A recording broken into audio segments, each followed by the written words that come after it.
A covert special forces unit joins an international team of undercover investigators. Hopefully we can just keep rolling them. To hunt a notorious sex trafficking ring.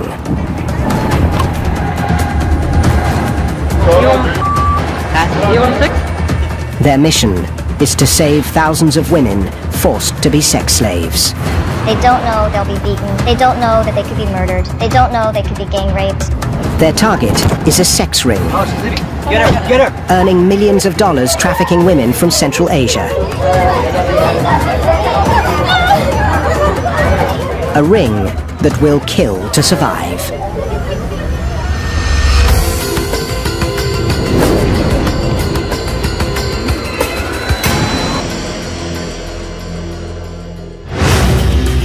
Bangkok, Thailand. The place the Thais call the City of Angels. An economic hub. A trading center for goods from every corner of the globe. But at night, Bangkok transforms. Sex is one of this city's most lucrative commodities. That's what many of the foreign men who travel here come for. Most women do the work willingly. But the sex trade in Bangkok has a truly dark side. Every minute, a woman or child is trafficked into sex slavery, many of them here.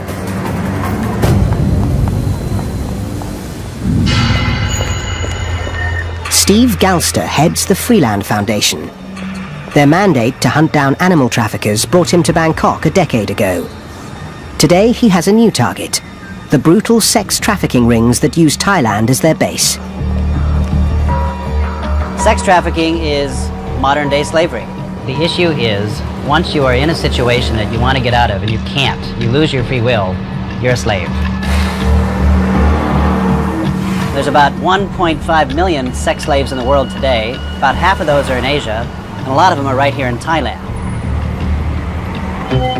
One of the country's most notorious rings is run by Uzbeks. They lure women from their impoverished country with the promise of a legitimate job. Then they force them onto the street.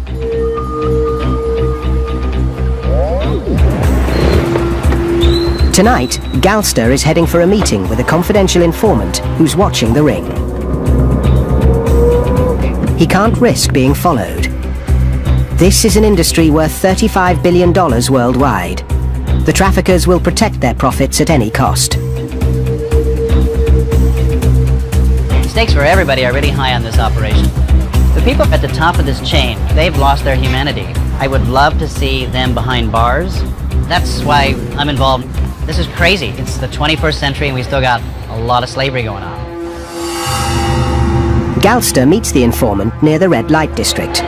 ขอบคุณที่มาเจอกันว่าตอนนี้เราเห็นว่ามีผู้หญิงอุซเบกเยอะๆแต่ว่าผมสงสัยว่ามีผู้หญิงหรือผู้ชายที่เป็นมัมสานหรือที่เป็นหัวหน้าแต่ไม่รู้เป็นใครนะครับ ก็ไม่แน่ใจเหมือนกันว่าเป็นผู้หญิงหรือผู้ชายเพราะว่ามีหลายกลุ่ม Despite the danger, the contact agrees to keep informing on the ring.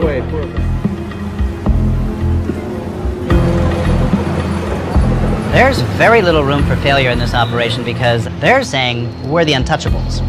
If we can touch them, we create a tidal wave of anti-human trafficking efforts in this region and they will realize that the game has changed.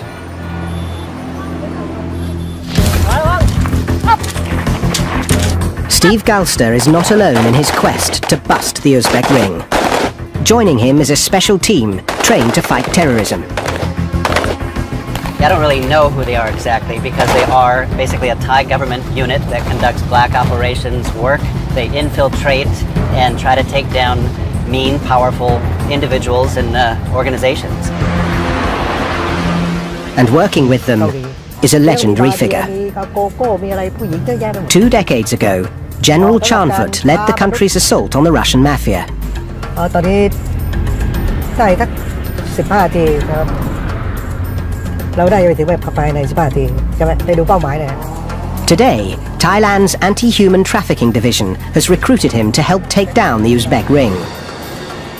ในโรคจิตนี่มันควรจะอยู่ในสังคมคนธรรมดาไหมก็ต้อง eliminate กระจัดมันออกไปถูกไหมกระเทือนใจหมด ต้องเป็นลูกหลานคุณนะเป็นไงบ้าง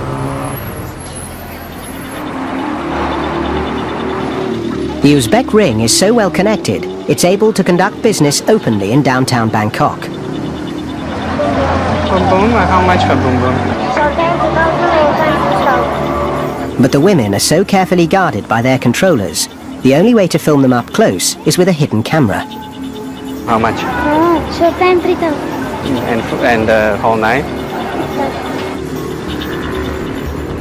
อย่าชิดซ้าย According to General Chanfut, the ring's headquarters is a Bangkok hotel called the Grace. ข้างหน้านี่คือโรงแรมเกรสโฮเทลชัดเจนป้าย นี่คือแหล่ง เนี่ยคือแหล่งเนี่ย General Chanfut believes the ring is here because the hotel has a lot of Middle Eastern clients. He's discovered that if they want commercial sex, they often want a white Muslim woman rather than a Thai. ไปได้สลองใช่ไหมเป็นมิดอีสหมด For months, the General and his team have targeted the Grace Hotel. เพื่อจะมาคุมอีกทีนึง พวกนี้ก็โดนบังคับมา Tonight, he picks up a lead. An undercover hears about an Uzbek sex slave beaten for not making her bosses enough money. Word gets through that Steve Galster may be able to help.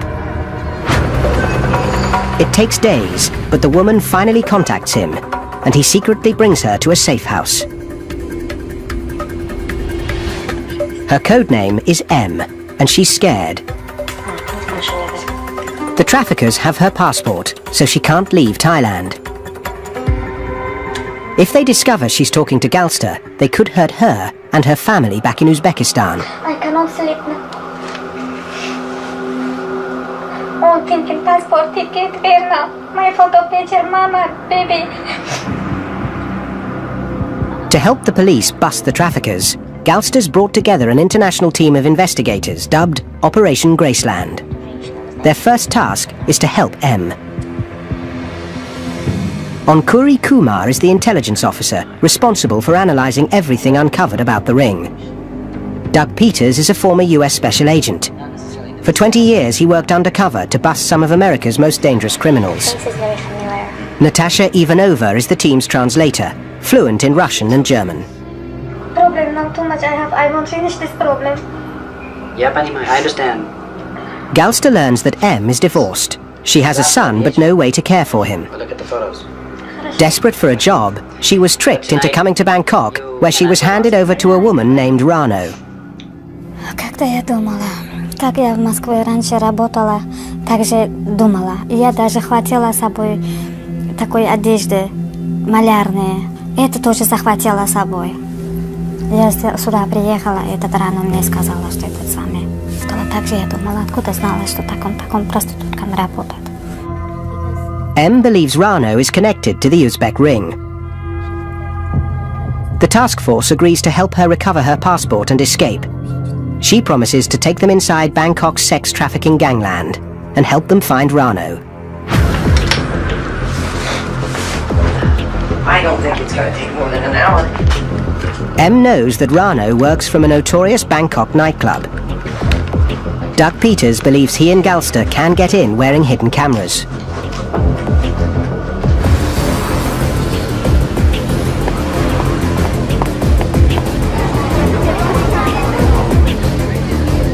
Security is tight.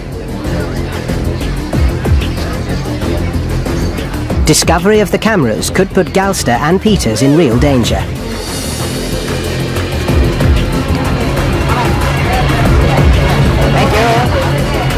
Now the two men have to move fast. They must find Rano before she discovers that M has betrayed her and is trying to escape.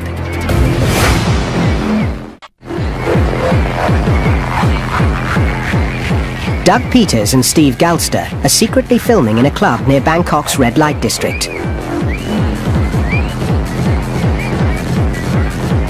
Their target is an Uzbek woman named Rano. They know this is a club that she often frequents. They're trying to find Rano so they can set up her arrest and help an Uzbek sex slave named M escape from Rano's control.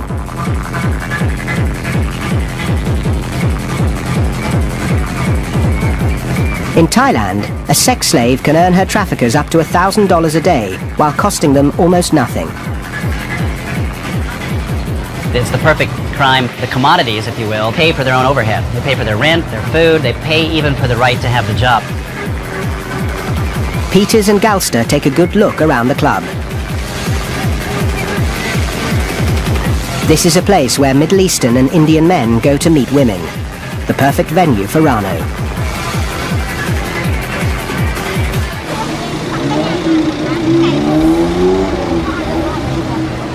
She's the friend of Nargisa from Grace and friend of Rano. Back at the safe house, 5-0. M identifies key members of the Uzbek ring. Sure. That's Samira. We're trying to figure out which ones are the foot soldiers, which ones are the colonels, the mamasans, trying to find our way through this labyrinth to Rano, who has beaten her up, taken her passport, money and photos and ticket, and also find her connections back to the gang that race. Ito. Oh, that guy. Ito. Okay. It's the fat bald guy. That's easy. They also find Rano. That's her. Yeah. Alright, so we got her. Just showed the footage to M and she said, yep, that's her. So now we're gonna go get the cops, take them back to the club and arrest Rano.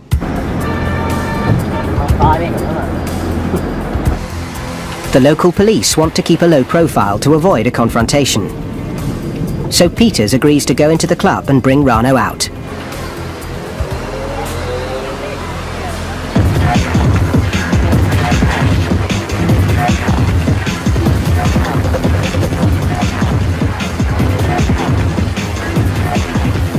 Finally, he spots her at the back of the bar.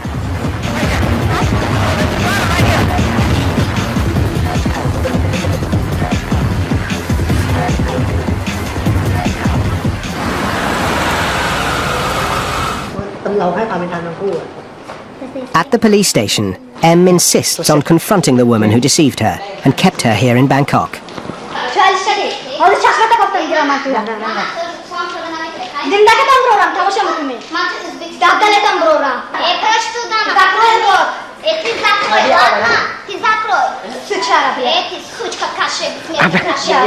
Come on.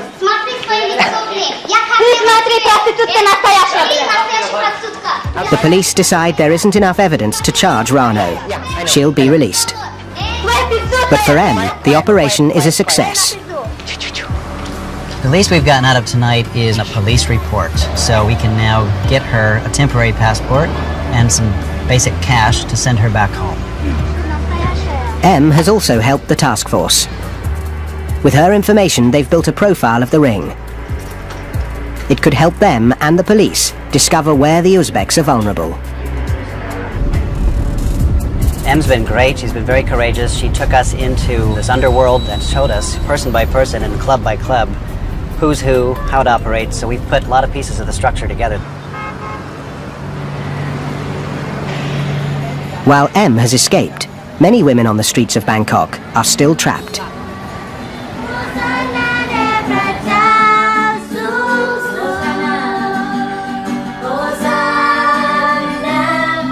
But not all women are forced into the sex trade. In Thailand, without a better way to earn a living, thousands enter it by choice. It's something Annie Dieselberg knows better than most. She runs an international organization called Nightlight.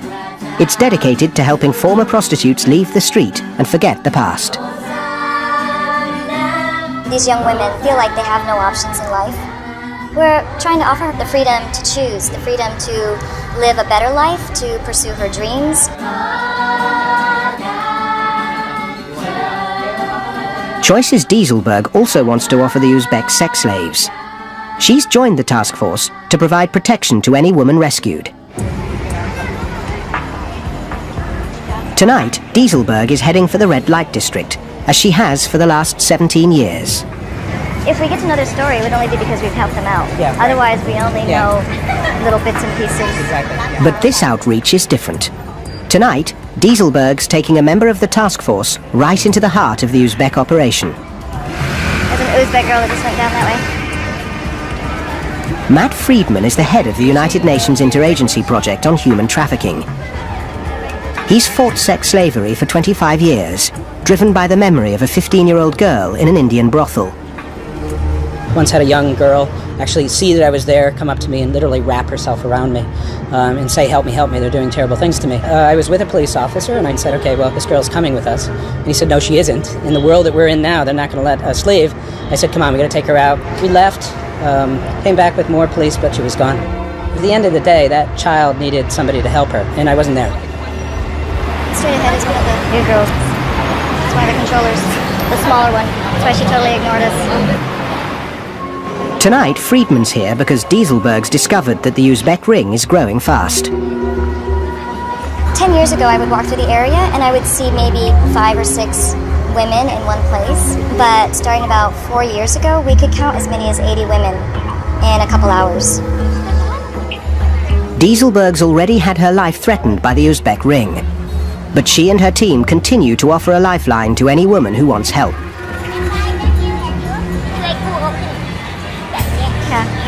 And tonight, she picks up a rumor. An Uzbek woman is trying to escape from her traffickers. Friedman agrees to use his contacts to look for her. It could be the breakthrough the task force has been searching for.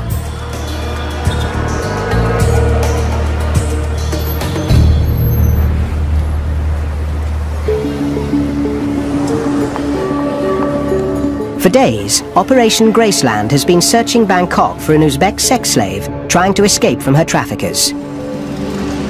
So, what do you got? I don't know, this is... Using his UN contacts, Matt Friedman thinks he might have found her.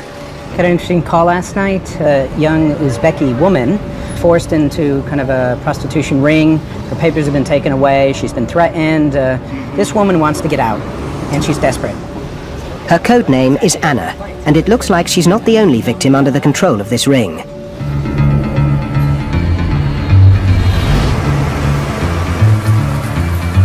The task force is alerted, and a message is sent to Anna. The plan is simple. Galster will make sure Anna is on the street. Then an undercover, posing as a customer, will pick her up and bring her to the safe house.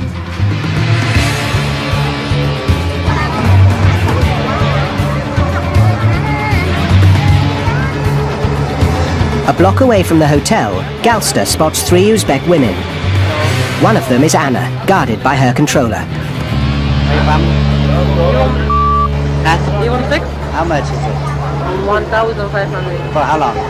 1 hour. After confirming that Anna is available, Galster calls in the undercover. Speak English? Yes. For 2-3 hours, 5,000? Okay. You want to go with me? 3 hours, I'm speaking also quite fast. She had both. She wanted to go both. Ask, she go for 3 hours for 5,000. Okay.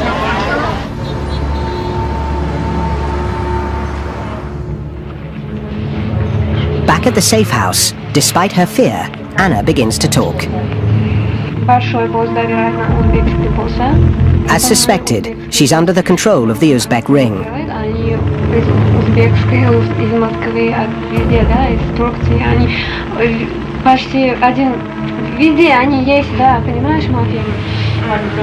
It was this ring that lured Anna to Thailand. A recruiter discovered that she was divorced with a young baby and offered her a job in Bangkok as an escort. Desperate, Anna accepted. And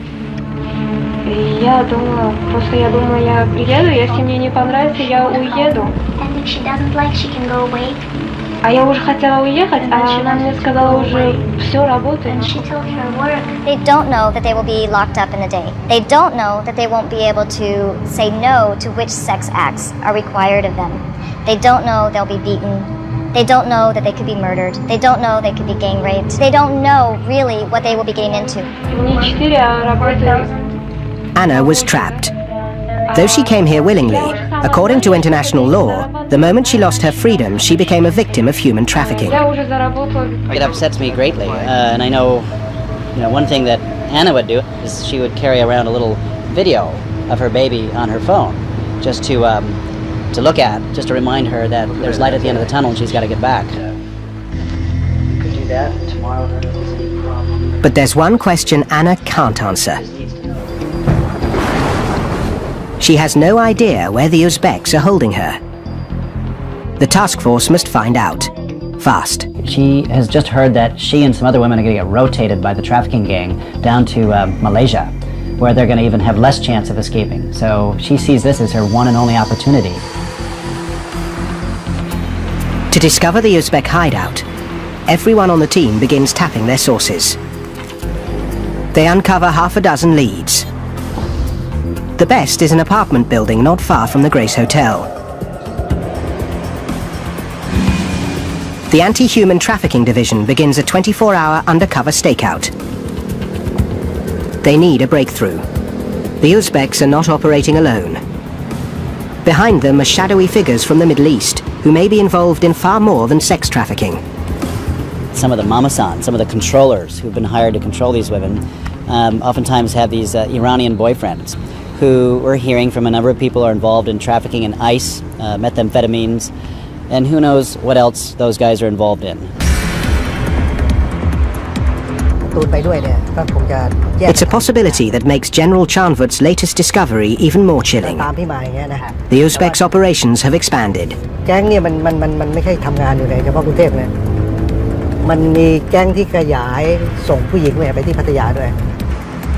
Pattaya is another prime destination for sex tourists, and General Chanvut's next target.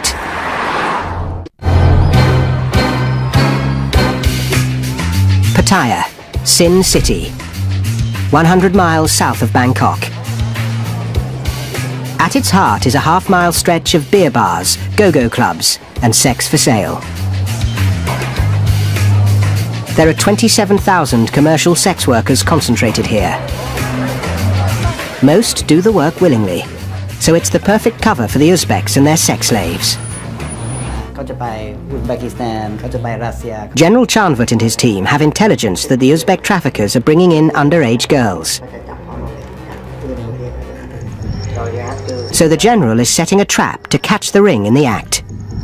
All we need really is the conversation between you and the pimps, and any other information, visual or sound that you can get. An undercover will order a young Uzbek woman to the hotel. It's his job to film the girl and her pimp. Give us a call if any problems, otherwise we'll be looking at you from afar and then we'll wait till you're done. Okay.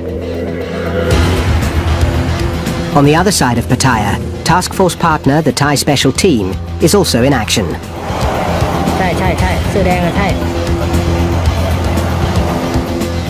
They're staking out a hotel close to the downtown strip. According to them, this is the Pattaya headquarters of the Uzbek ring.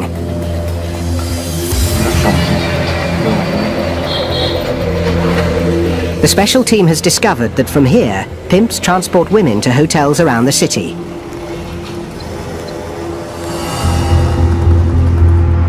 One of them is General Chanvut's hotel, where his sting has begun.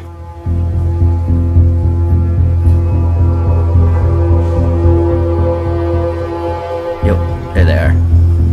Yep. That's the pimp and that's the girl. Okay.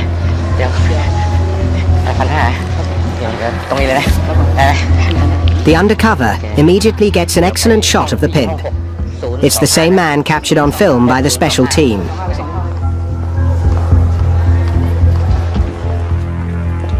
And back in his room, he finally gets the girl on camera. Where are you from? India. No, you're not Indian. With his job done, the undercover tells the girl he's changed his mind. Okay. This is a tip, okay? Okay, thank you. He gives her some extra money and sends her home. Back at the Uzbek base, the special team have identified the man in charge of delivering these girls, a Thai fixer dubbed M1.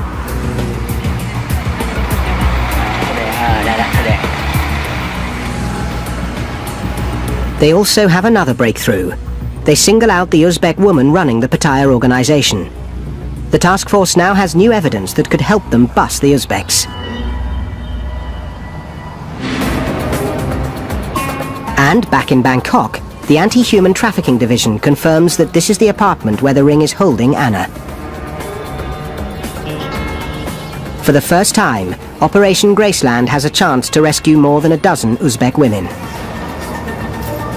In a local hotel, they prepare to hit the Uzbeks and gather evidence that could help them take down the ring.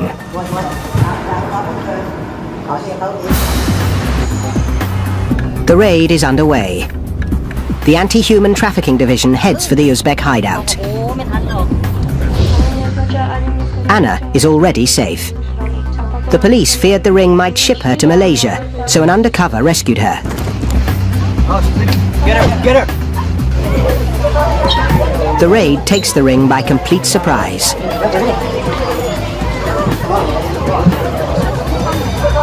The Thai police discover 13 women crammed into the room.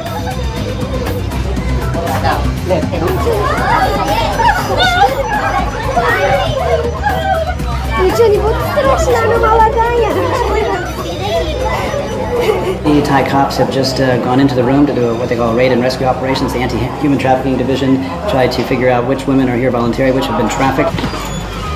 Amid the confusion, some of the women try to get word out.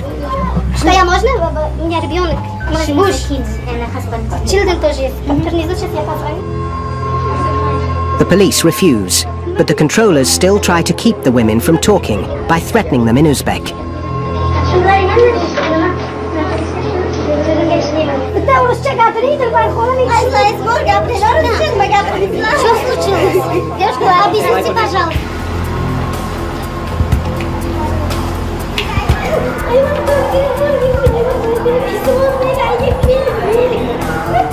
At the police station, the women are still allowed to stay together, and the confusion continues.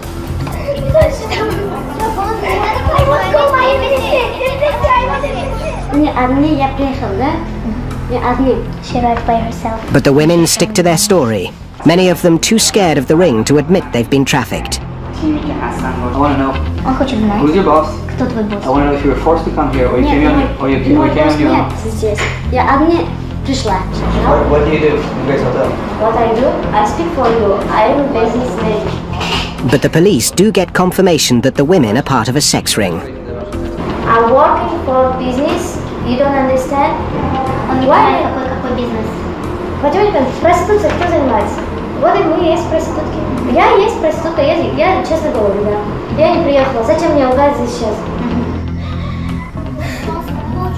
Finally, after nearly 10 hours of questioning, 2 women, codenamed N and D, admit to being trafficked. They agree to name their Uzbek mamasan. They identify a woman codenamed Charlo, the same one who's tried all night to make a phone call. N and D are probably not the only victims of sex trafficking here tonight, but they're the only ones who ask for help.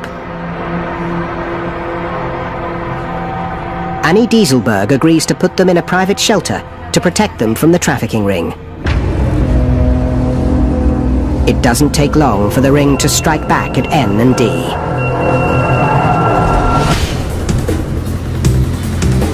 I got a call from the CI who said that these 2 girls look to be in danger. There's somebody in hot pursuit of them now.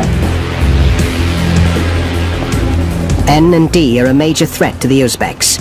If the women testify, they could destroy the ring. เห็นว่ามีผู้ชายอาหรับมาหาผู้หญิงอุซเบย์2 คน แต่ว่า2 คนนี้อันตรายมากตอนนี้ผมก็ถามว่าอยู่ที่ไหน มาหาผู้หญิง2 คน 2 คนครับ ให้พี่ข้างหน้าเจอผู้ชายนี้น่าจะถ่ายรูปหรือบล็อกของเขาชื่ออะไรดูเหมือนอะไรจะต้องพยายามหน่อยต้องพยายามเพราะว่าเขาก็คิดว่าเขาคงจะระวังเหมือนกันนะ The task force is in jeopardy. The 2 key witnesses are scared for their lives. If they refuse to testify, Charlo could go free. After nearly 6 months of work, Operation Graceland is in danger of collapsing.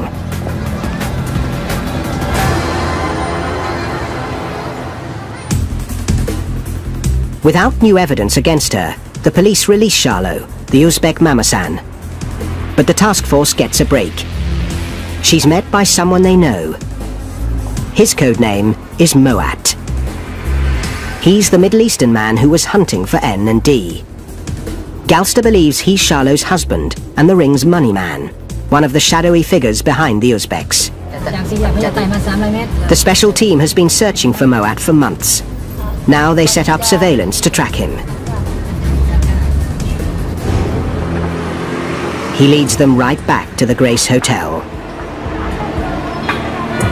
The special team discovers that Moat operates out of the hotel cafe. Running a rolling stakeout, they notice that he's connected to two other men. To uncover their role in the ring, the special team puts both men under intensive surveillance.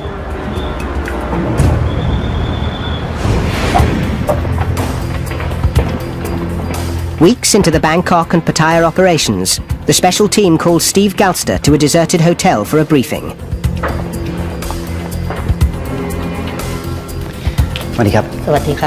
Even he's not allowed to see their faces.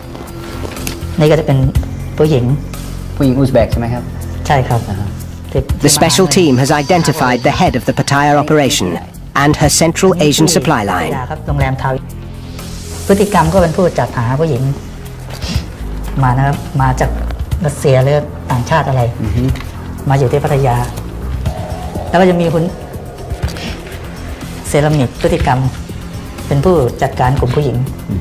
He also gets a look at the Bangkok surveillance footage.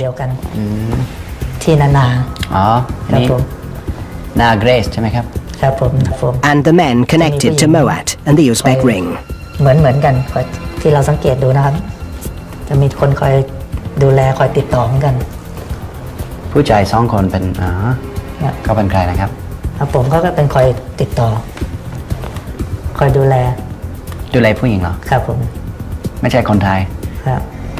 It's great information. Who's the boss, you know, who's marketing the women, who's handling the money, all that kind of stuff. It's very, very impressive. For the special team, it's also very personal.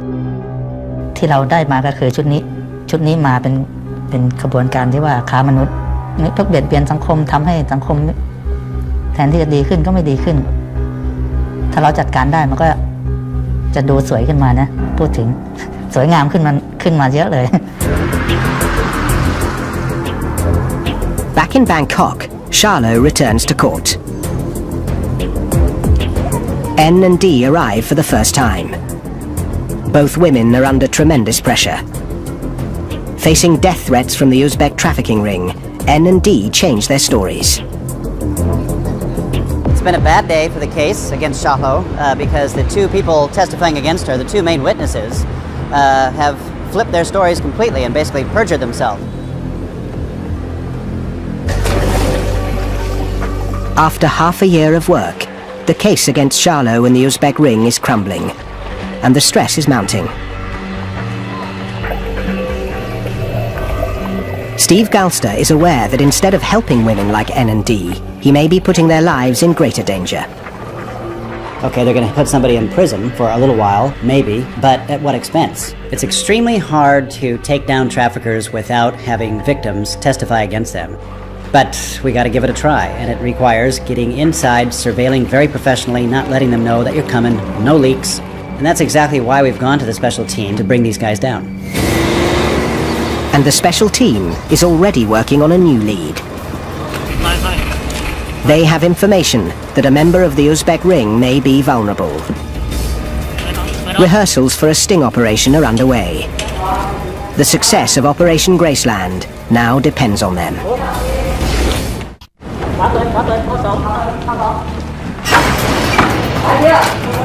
At a secret base, the special team is making preparations.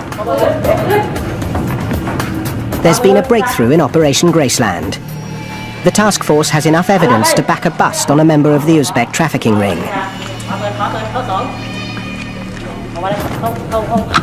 We're in basically the 23rd hour here. This is the final stage, getting ready to finally take down the human traffickers who are behind this whole Uzbek thing. The special team is planning a surgical strike. The target is one of the top Thais in the ring.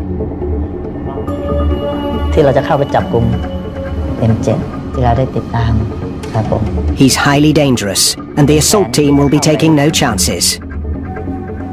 จะมีพวกมีสแนปเปอร์มีอะไรที่เป็นกองกำลังหนุนไว้ถ้ามีปัญหาอะไรก็เป็นสแนปเปอร์จะเป็นตัวช่วยหน่วยที่จะเข้าไปจู่โจมจับกุมครับผม A force of 20 men will pluck the man known as M7 from his car and hope to use the threat of jail time to turn him into an informant. In other words, get him to provide information so they can climb the ladder toward the top, which is the hardest and longest but most important thing that they got to do.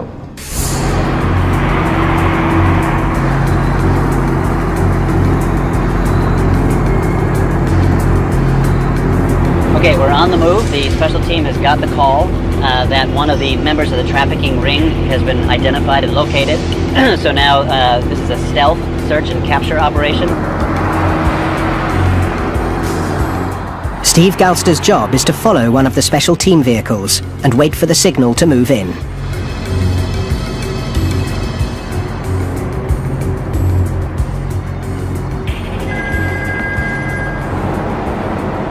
Yep.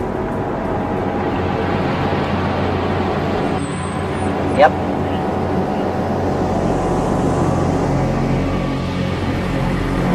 Okay, we'll do. Okay. เขาบอกว่าอีกประมาณ500-700 เมตรเราจะเลี้ยวซ้ายแล้วก็หลังจากนู่นชะลองหน่อยนะครับครับเพราะว่าสไนเปอร์อยู่แล้วนี่นะ Okay, so it's gonna happen soon here. Just off the road, he spots two vehicles.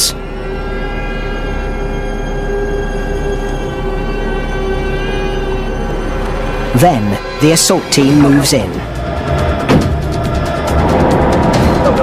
Go. Bye.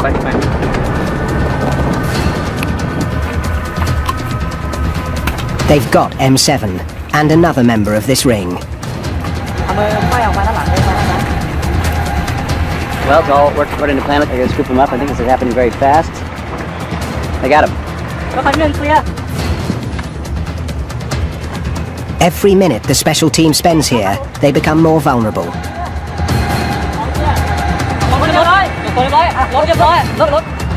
Within minutes, they're finished. The traffickers are taken away, and the operation is over.